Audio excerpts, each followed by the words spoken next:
Fantastic.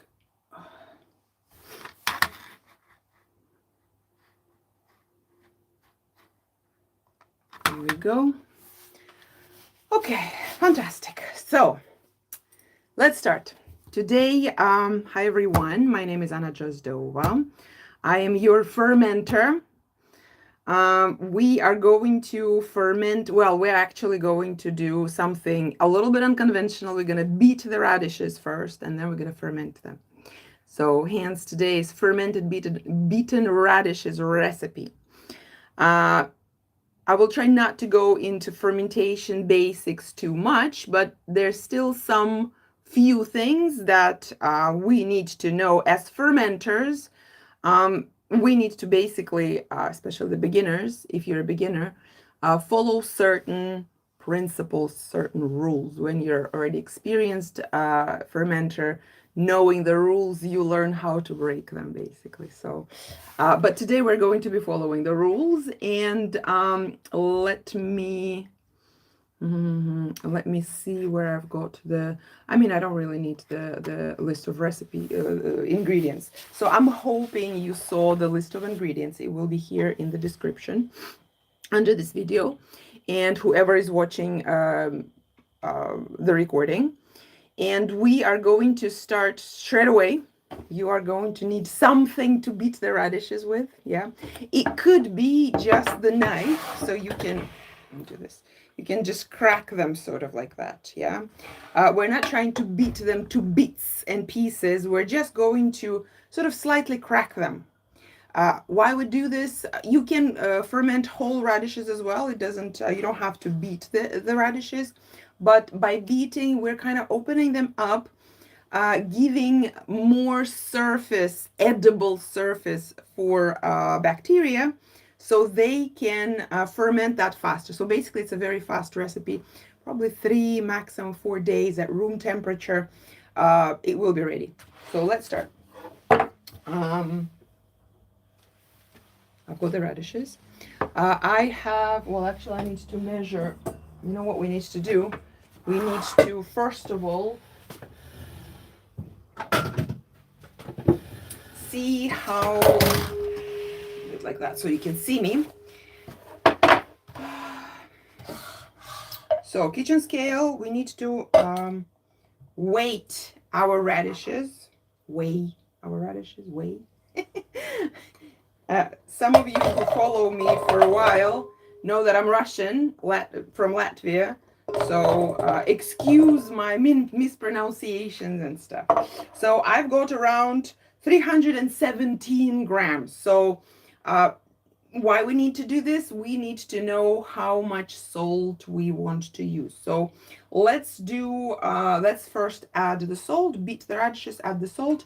And then while the radishes produce juices, produce the natural brine, we can talk a little bit about the main principles of fermentation that we need to apply here in order to have successful recipe, successful ferment. Yeah. So let's get to beating. It will be 2%. So 2% salt we're gonna use, and I'm gonna need this anymore. Probably. Let's get to beating. Let's get to beating. Like that. So you can ask questions in the meantime. I have the chat open. So basically, lovely sounds. Just do it like that. Up. So that's it. That's how you need to beat your radish. It doesn't have to be into bits and pieces.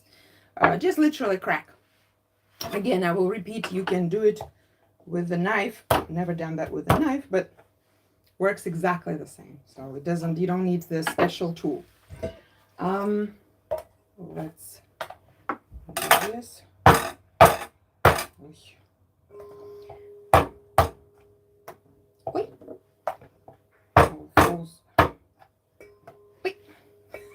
I'm missing.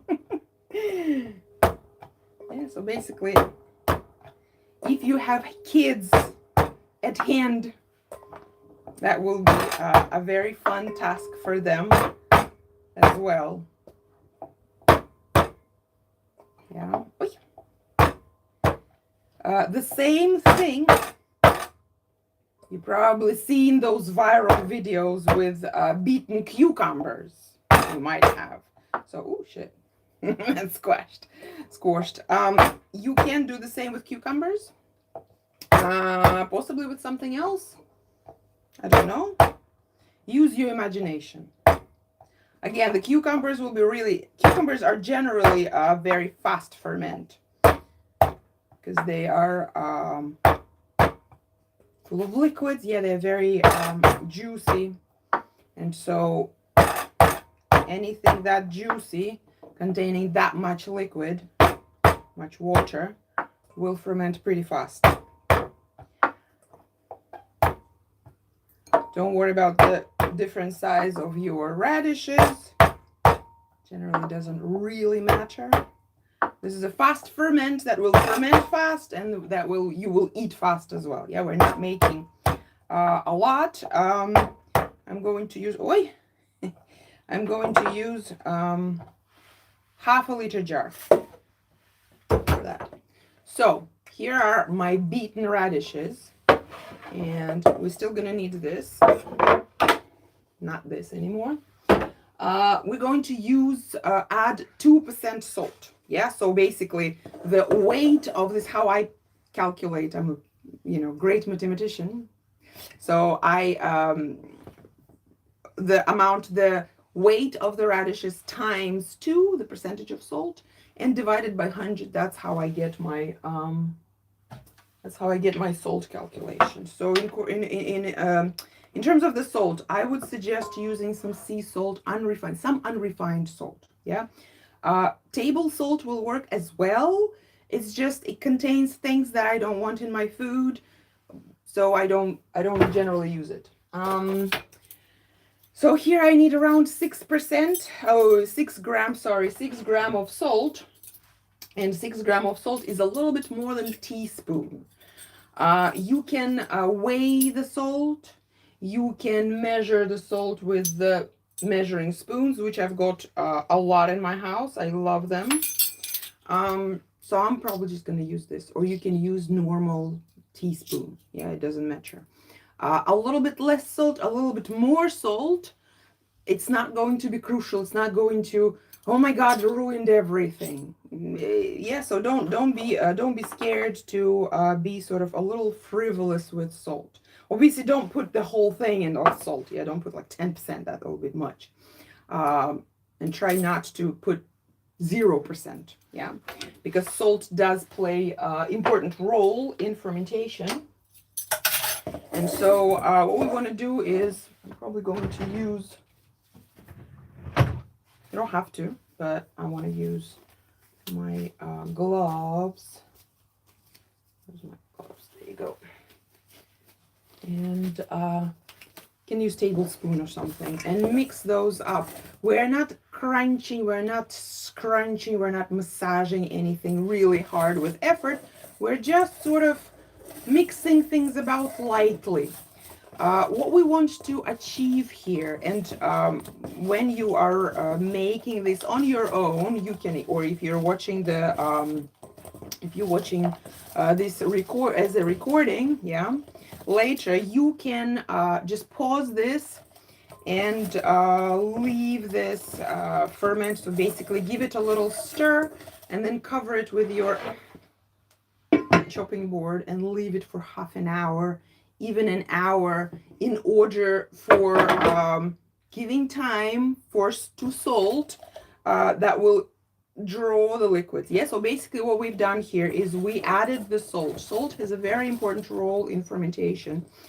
This is classic lactic acid fermentation that we're using, and we rely basically on native lactobacteria that reside on radishes, on raw radishes. Yeah, if we cook this, obviously everyone will be dead. So that's a little bit different technique and story. But here we have raw radishes, so we have lots of different microorganisms here, good and bad, both. Yeah. And so by adding the salt, what we're doing, well, salt actually plays a few important roles. First of all, it's tasty. Yeah. Second of all, it does sort of stops, slows down microorganisms, the bad guys, yeah, the pathogenic microorganisms, slows them down a little bit, because as I said, both good and bad guys are present at this moment on the radishes.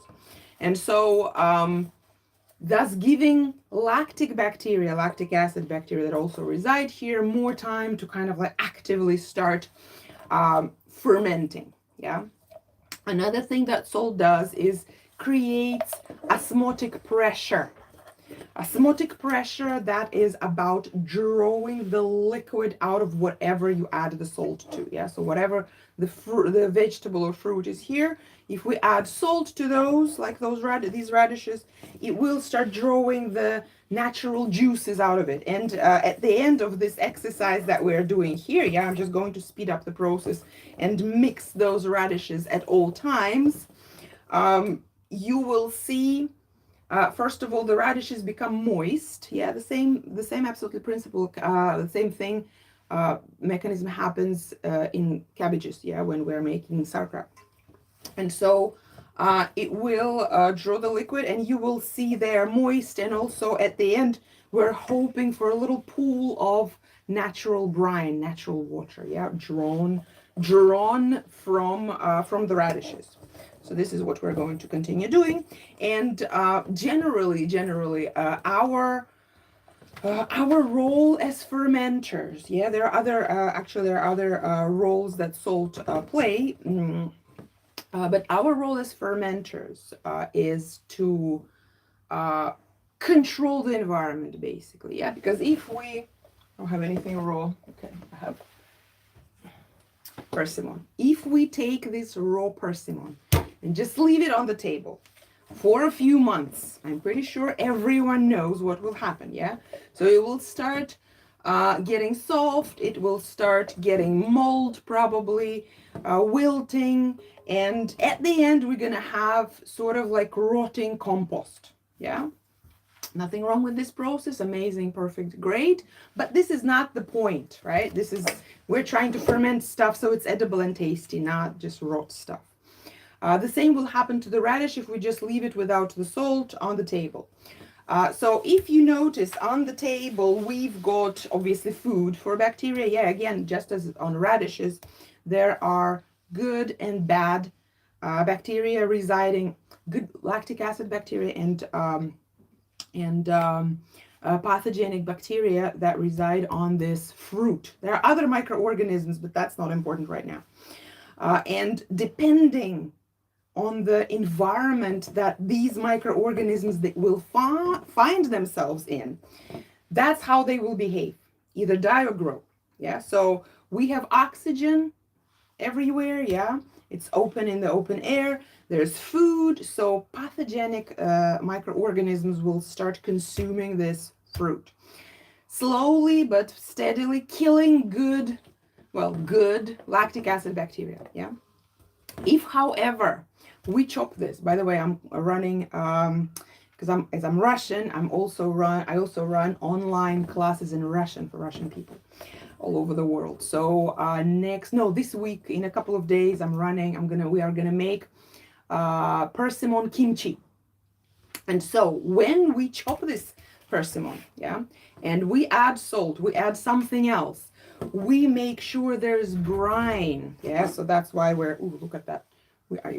You can't see that, but I've got quite, you can't see that. I'm gonna topple this and spill. I don't want to spill, but I've got already a sizable pool of natural brine, which is amazing. So when you chop this, add salt, maybe something else, and submerge this under brine. Yeah, why we need brine here? We need to submerge stuff to restrict oxygen, because as you might know, fermentation is defined by anaerobic environment without oxygen. Yeah, so bacteria and different microorganisms, they break down sugars and carbohydrates here as well, and they create energy for themselves, for their life. But that in lactic acid fermentation type, it happens in an anaerobic environment. So if we restrict the oxygen, We cut off the oxygen. There is this salinity. Remember, we have salt here. There's no oxygen, so bad guys, yeah, they kind of like start suffocating. It's not great environment for them already. Salt added even more slows them down. And at the same time, lactic acid bacteria that resides on both radishes and this fruit, they are salt tolerant and they actually don't need oxygen, right? So they thrive in anaerobic environment without oxygen, and they start happily consuming stuff. So they start overtaking the environment by eating all the food. And also at the same time, which is probably the most important thing, is they secrete, they create, they produce lactic acid. The most important word here is acid, yeah? So that acid creates acidic environment in the jar. We're going to put this in the jar right now, yeah? In a bit. And that acidity, the pathogenic microorganisms hate that. So imagine there's no oxygen, nothing to breathe. There's salt that they don't tolerate really well. There are other guys that are eating all the food really fast, because those bad guys, they're slow. And also there's this acidity that is shredding their cells and killing them slowly. So and who controls the environment? The fermenter controls the environment. Yeah, so that's our goal here, to control the environment in order to grow the microorganisms that we want in our ferment, thus relying on them to create something delicious and healthy for us. And that's what we are going to do today here. I've got quite a lot of brine here, so I'm gonna stop and chop the rest of the vegetables that I prepared. Let me just take this off. Probably not gonna need this. So what vegetables, I mean not vegetables, but like what spices you use for this ferment is up to you. Yeah, I've got some suggested ingredients in the captions, but you can use whatever you like. So if you feel like some certain spices, some herbs will really work really well here, use them. If you want to use nothing but salt, also good. Yeah, so it's up to you, because you are creating your own ferment. Yeah, so what I've got here is some spring onion. I already chopped it a little bit. I've got some dill, and I've got a little clove of garlic, simply because I love garlic. So I'm going to chop garlic, basically slice it really fine. And as I have already sterilized my jar, yeah, and when you sterilize your jar, please don't go in the jar with your clean towels or paper towels or whatever you think is clean and dry inside. First of all, it's not necessary. This is more than enough, yeah? And second of all, you are going to introduce some foreign microorganisms there. We don't want that, and we don't need that. So I'm gonna take this, and I use just boiling water to pour over the jar and the lid. Yeah, what type of jar you take, it really doesn't matter. It could be a swing top, it could be airlocked, it could be just a screw top. I don't know where my lid is. Whichever, yeah, you can get new jars. You can recycle, upcycle. I usually recycle my jars to death, basically. So that's my garlic at the bottom. Just going to chop roughly the dill, place it on the bottom as well. I am going to, well, actually, no, that's fine. Every time I do it slightly different, it really doesn't matter. I'm going to chop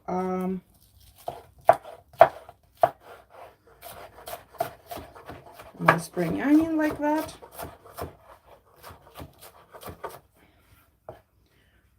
You could either mix them up together here or put them at the bottom, really up to you. Actually, I could have done the same with, I'm gonna do the same with my,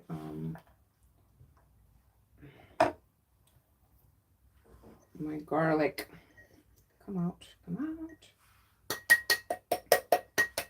So garlics are everywhere. Because I love eating them as well.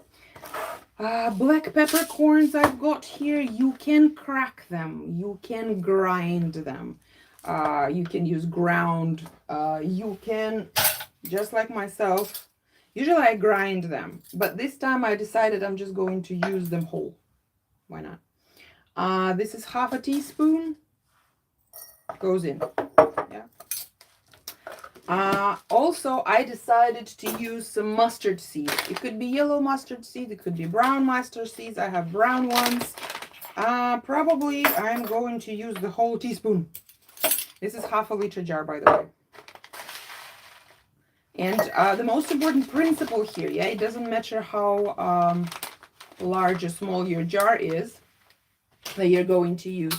The most important thing is to know is that you need to fill up your jar with ingredients up to like here. Yeah, so you need to leave 1.5 centimeter, like half an inch free space from the top, simply for all this fermentative activity, because during fermentation we're going to have bubbles. You know, I mean, this will all be in kind of like brine, yeah, quite briny. So it's not going to, because when cabbage, sauerkraut ferments, it does try to get out of the jar, and there's lots of activity. So I leave kind of bigger space for the cabbage, so it has space to do all that stuff and not overspill, because those that brine is golden. We want all that brine, you know, I want that brine. It's really good, it's really healthy for you. So I don't want to lose it, and I don't want to do this sort of thing, yeah, put things under so it doesn't spill on the counters. It's very, very, I really don't like that stuff. I like everything very simple, yeah, that's why I leave some space. However, there are different techniques. People do fill it up to the brim. This is up to you how you do this. I'm not gonna do that. So, basically, that's really it, yeah. So I'm going to mix this up. I am going to use, there's nothing more to chop. You can try, yeah, what is 2% brine? Shouldn't be too salty, should be quite pleasant.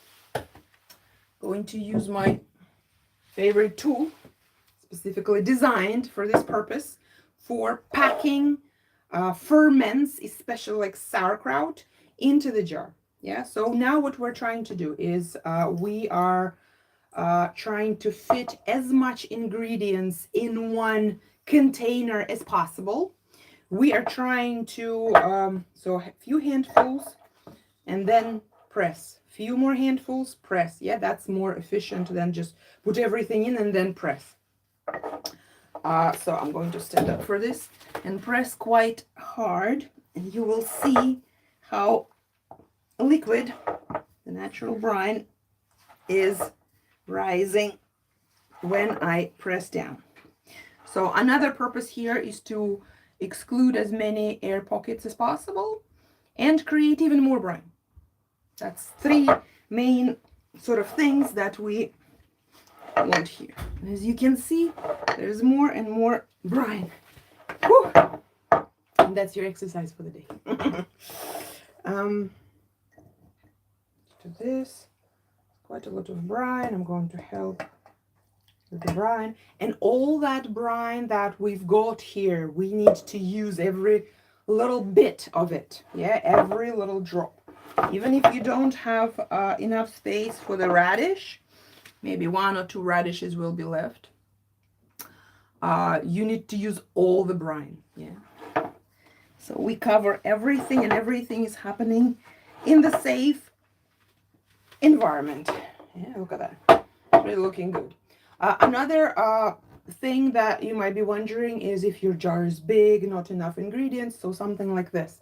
This is not great either, because too much free space, too much oxygen on top of the ingredients, so there might the pathogenic activity might happen here as well. Yeah, so that's not great. So it's best to leave just a like little space, maybe 1.5 centimeters here, not more. Yeah, don't leave half a jar empty. That's not really great. I mean, this is a fast ferment, so nothing really will happen here. But as a rule of thumb, that's not particularly great.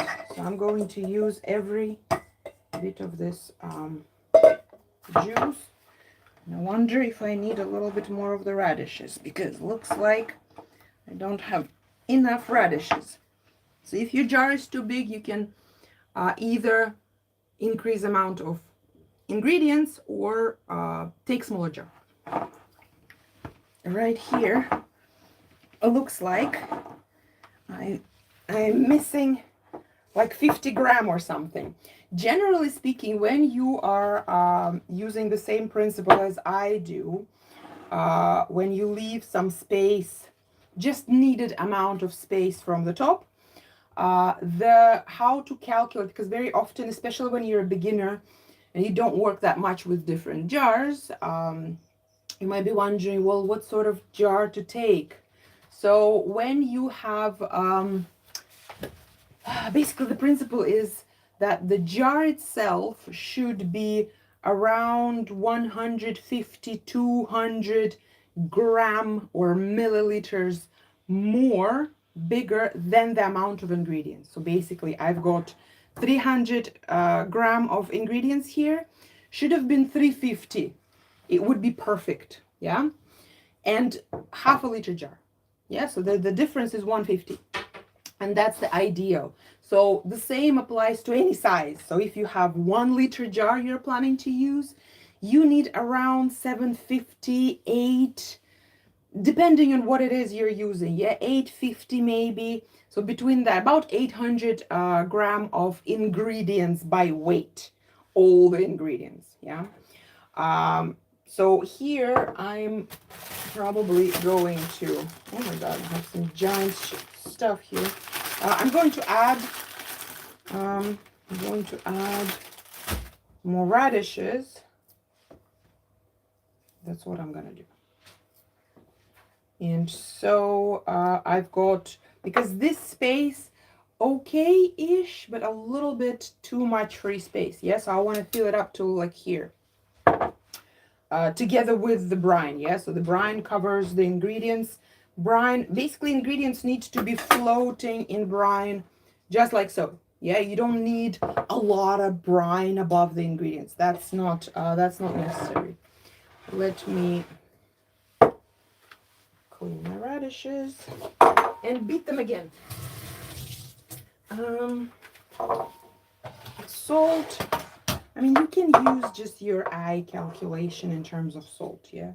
Just adding a little bit more, basically, without calculating. I am going to attempt and calculate. So 50 gram, half a gram of salt, yeah? So I'm just going to use a little bit of salt.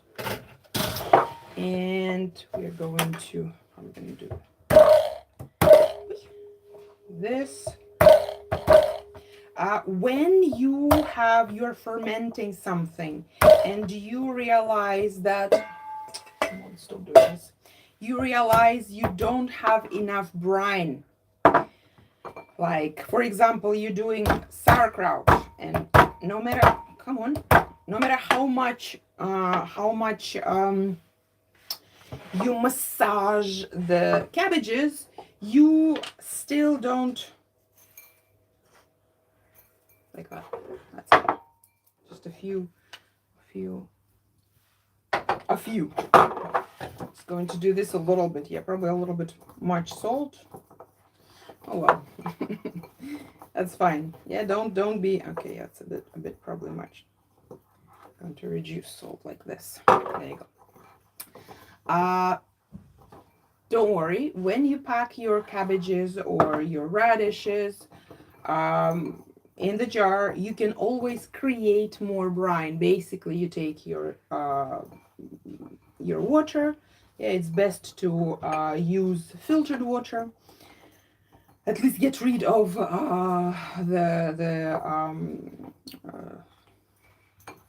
the word escaped my mind. Chlorine. Yeah, at least get rid of the chlorine, because chlorine is there to kill bacteria. We're trying to grow bacteria, so it's not really great. So filtered water and 2% salt. That's it.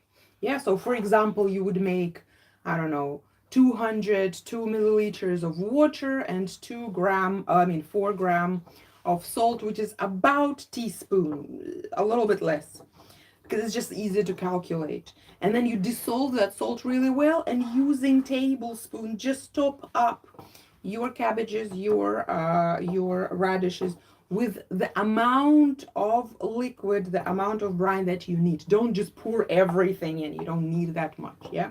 The rest just discard. It's enough. I don't have much patience, so that's fine. I'm not gonna use all that salt. And let's press down on this. And now, you see the brine goes up. Also, in this type of ferments, it's really good, very useful. I'm going to use the other end. It's not as heavy. It's really useful to have weights. I suggest glass weights, just like glass containers for fermentation. Yeah, never plastic. It's plastic. With plastic containers, you have microplastics in there. You have all the lovely petrochemicals that the plastic, even food grade plastic is made of. So I would suggest never use anything plastic around fermentation, as containers, I mean. Yeah, so here we go. I spilled a little bit, but that's fine. It looks like mine practically looks perfect. Yeah, so this is the perfect amount. Look, everything is floating comfortably in brine. We have around 2 centimeters free space, about an inch, yeah, here of free space, which is great. You could fill it up a little bit more, yeah, because these, as I said before, this is not cabbages, so there will not be that much activity, surface activity above the ingredients, as it would be in the sauerkraut. Where's my lid? There's the lid. There you go. So we're gonna close this. Yeah, this is a perfect arrangement. What we're gonna do now? Now we are gonna leave this to ferment. Basically what it means, so you leave your jar somewhere at room temperature, away from direct sun rays. Light is fine. You don't need to put it into the cupboards or anything like that. You can forget about it. It will rot and just not a pretty story. So somewhere on the kitchen counter, I'm gonna put them among my other ferments that are fermenting here. And basically what we're looking for, and optimal temperature for this ferment is probably around 18 up to 24, 25 degrees centigrades. And literally, now that we have created the perfect environment in the jar, so we favor needed good lactic acid bacteria for us that will ferment these ingredients, not rot them. Now that we've created the perfect environment, we need to maintain the perfect environment throughout all the fermentation time. Yeah, and fermentation in this case happens at room temperature. So probably tomorrow, the day after tomorrow, you will see bubbles on the surface. If you don't see the bubbles on the surface, you can use your tablespoon. I will do a couple of stories probably a few days from now in my Instagram to show the progress, how the bubbles look and what we do further, yeah? So maybe some shorts here as well. So basically when you press down, you will see the bubbles surfacing. That's the sign that everything is happening, that fermentation has started. Yeah, because generally fermentation as a word comes from Latin fervere, to boil. So when you have boiling water, there's bubbles on the surface. That's the bubbles we're looking for. Okay, so the minute you've got bubbles, I would say probably if I have bubbles tomorrow, so in a couple of days, I'm gonna start tasting. Basically, third, fourth day from now, start tasting your ferment. You will also notice, yeah, that the brine, you see, brine is really bright, sort of like see-through now, yeah. The radishes are bright and beautiful. What will happen with time? With time, the brine will become cloudy. That is normal. There might be some white sediment, just a bit at the bottom, also normal. And the radishes themselves will start losing. I'm just trying to see if I have, no, we've eaten the previous radishes. They will start losing the color. They will start being very pale. So they will give that bright color to the brine. And if the brine now is completely, well, almost completely white, it will become pinkish. That is also normal. Yeah, the radish will become pale. When that starts happening, that's probably like close to being fermented. So basically, on probably day 3, let's say day 3, you taste a little bit of radish. Just bite it off. It should be tasty. It should be. You should taste salinity. If you used some spices here, you should kind of see. You should kind of feel those spices in it. Yeah. And you should also feel that the radish should be salted through. There should be, basically, it should be tasty. Yeah. Um, Generally speaking, when you want to know, like, when my ferment is ready, I always rely on taste, like 99% of the time. Yeah. Obviously, there are different ferments and different timings for different ferments. Yeah, like sauerkraut, for example, I always ferment around a month, and minimum 1 week. So here, minimum 2, you see the first bubbles. Usually that happens on day 2. So on the next day or in a couple of days, start tasting. And from then on, if you taste it and there's like not enough saltiness, or maybe not, because it should be balanced taste, like it should be really nice and tasty. Yeah. If you feel like there's not maybe enough acidity, leave it for another day or maybe 2, but taste daily from then on in order to catch the moment when this is tasty for you. Yeah, because it has to be tasty for you. If it's not tasty, what's the point? What's the point? I guess that's it. Yeah.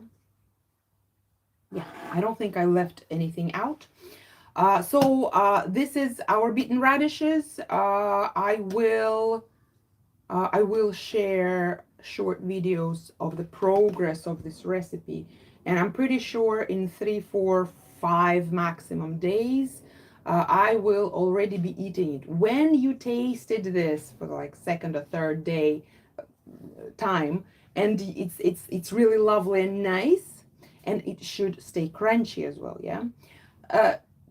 Assume this is ready, close, leave it in the fridge, transfer to fridge, and keep it in the fridge. When it's ready, you keep it in the fridge. Fridge does not stop fermentation, it slows it down, so you can enjoy your ferment longer at the same sort of level of acidity, salinity, and so on. Yeah, and then you consume. It will stay in the fridge as long as you're enjoying it, basically. Yeah, because properly fermented foods, they don't really go off. They basically become more acidic and more acidic and more acidic with time. It's to the point where it's not really kind of like palatable. It's not really tasty. That's the only thing that might happen to, well, not the only, but usually that's what happens to the ferment. I would say probably first couple of weeks is the tastiest. Yeah. But even after that, it's fine. It's just quite sour. That's all it is. Yes, sourness is really important. That's a good sign. It should be sour. Because that sourness is actually lactic acid that is creating perfect and safe environment here. Yeah, so lactic acid basically is inbuilt safety mechanism in lactic acid fermentation, which is great. And at the same time, lactic acid is a nature's own preservative that preserves food for longer. Anyways, I'm not going to bother you with more details. This is what we've got, and yeah, happy fermenting. Do comment, do ask me questions. I'm more than happy to answer. Let's finish this off.